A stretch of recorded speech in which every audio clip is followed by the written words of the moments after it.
UFC Heavyweight Showdown.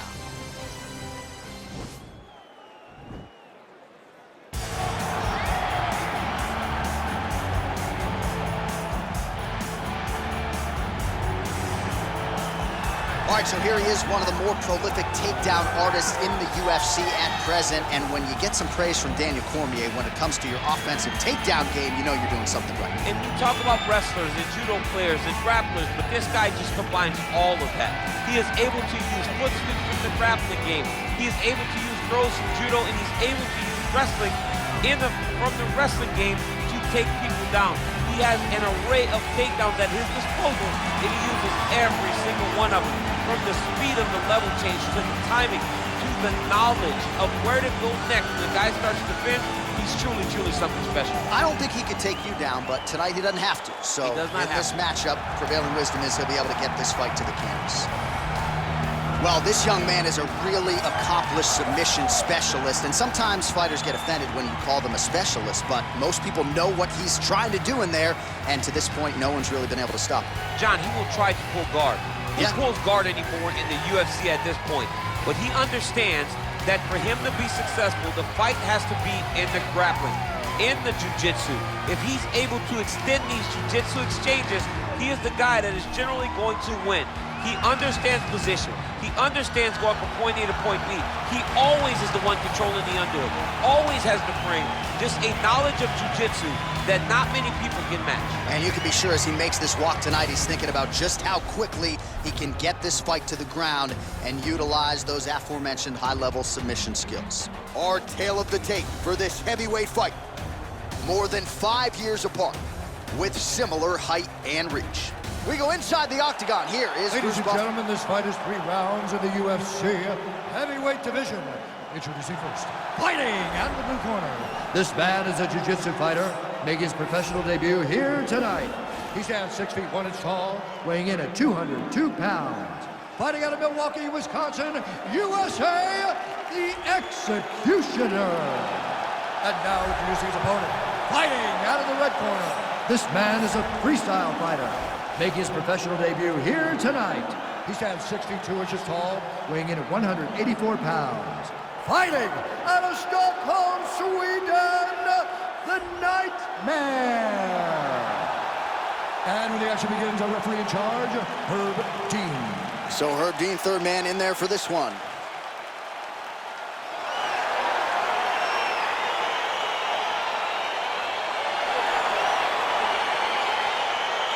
All right, folks, round 1 is underway. Good to have you with us tonight. This could be a very technical fight, and if you are someone who likes the jiu-jitsu game, this is not a fight you want to miss. We've got a different audience tonight. Yeah. Because when this one was announced, the whole entire jiu-jitsu world took notice. They said, wow, we get to watch these 2 fighters compete in the UFC. It's something we've wanted for years.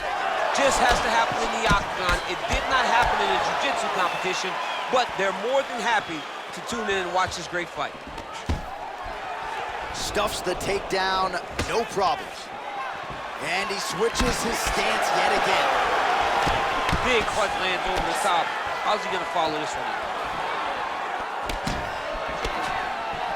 Well, perhaps a sign of things to come as he lands a kick there. Nice kick landed by this gentleman. And he's back up. Oh, trying to turn out the lights with that roundhouse kick, but just misses. Nice kick with the right hand. Oh, nice check on the leg kick offering there. And they separate. Back southpaw now. Oh! What a fantastic strike to throw at the exact right moment. He deserves this moment. Go finish this fight. An uppercut. Oh! He didn't like that left hand. Dude's hurt. Serve him up. Go get him. Oh! Well, not much of a setup there. Misses with the left hook. All right, he'll engage in a single collar tie. And they separate. Wow, what a fight! Just out of range with that strike. All right, he engages in the single collar tie. Left hand punch to the clinch. Oh, man, how is he standing? Brutal knee to the body.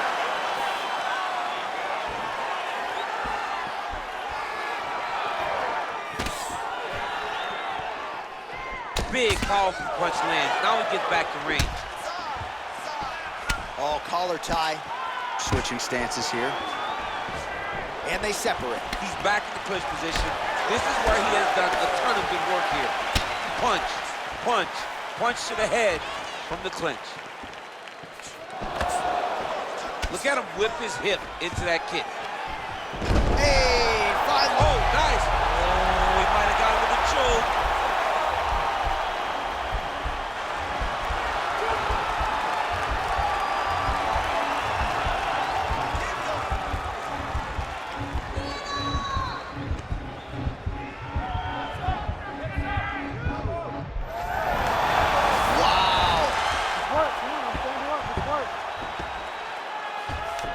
All right, side control now, DC. You know he's in his element on the ground. A lot of tricks up his sleeve. A lot of tricks. Well, there are a few things more fun to watch in mixed martial arts than these type of transitions and scrambles on the ground. High-level grappling can really be entertaining.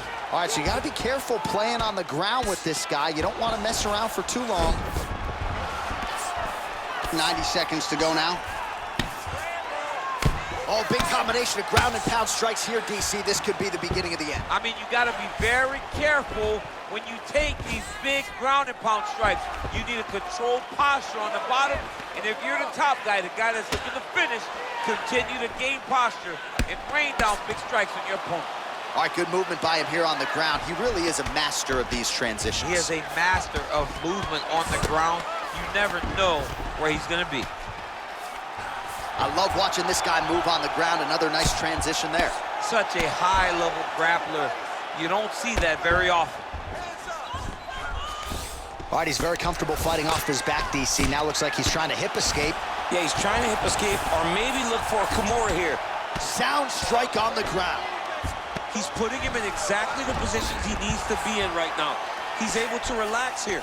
And he understands, being a veteran of so many fights, that as long as he's on top, he's winning. He feels like he's winning here.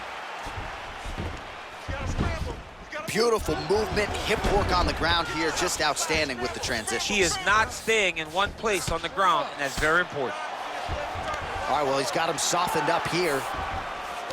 Good movement by him here, transitioning very well on the ground tonight. Step for step, he's staying with his opponent in every transition.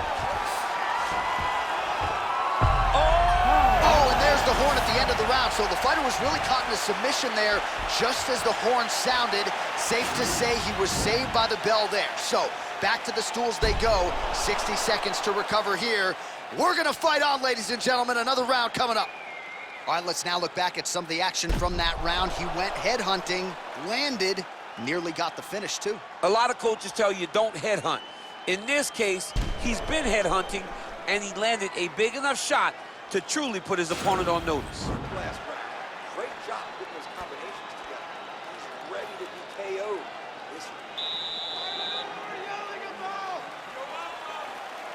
All right, let's get to round two.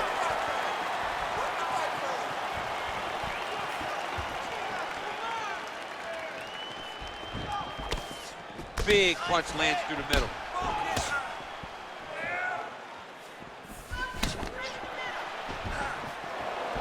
Try to establish that jab. And that one certainly found the target. And they separate. Can't take many of those, you better check.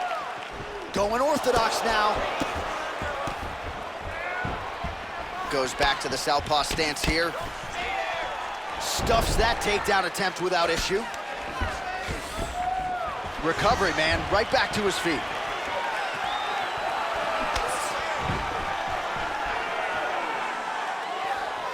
Over and over, he's landing these big body kicks. Ooh, he landed a huge hook there.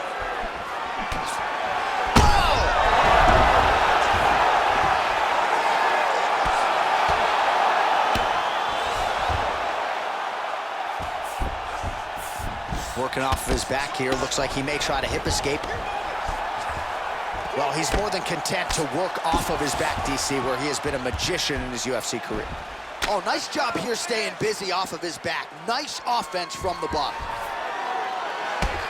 Nice stick with the right hand. Elbow. Oh, elbows landing in bunches. Now you gotta cover up.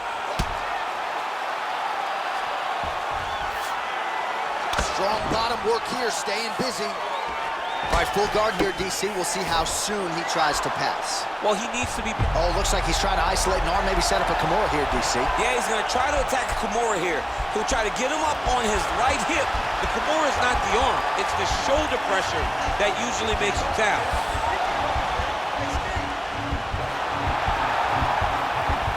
Oh! And the turn on the elbow, and he's going to chase the submission finish.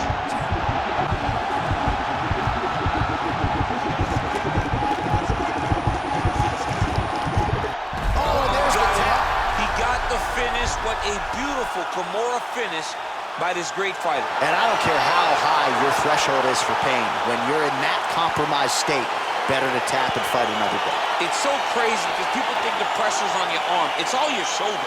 When somebody has a really good Kimura, it feels like they're going to break your shoulder. That's why you have to tap. All right, let's take a look back at the replay as he gets it done by submission tonight, champ. He does a great job of staying patient. He doesn't rush or panic. You are never safe when you're fighting this guy. You're in a lot of trouble. You're in a lot of trouble the entire time when you're this good in the submissions.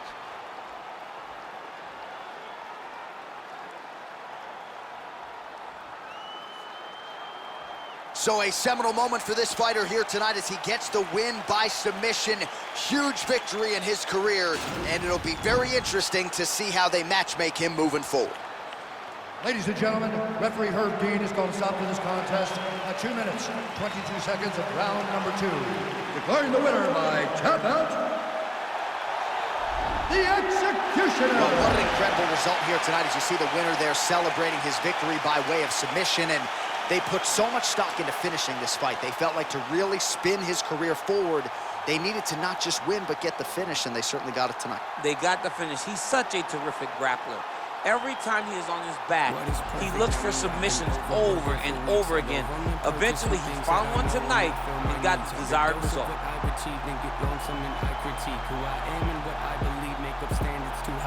I'm trained animal off the leash, I'm in panic, but yet really brought your hammock to hang with me. Grab a hatchet, cut down your tree like a mannequin that can speak. What I have in store is unique. I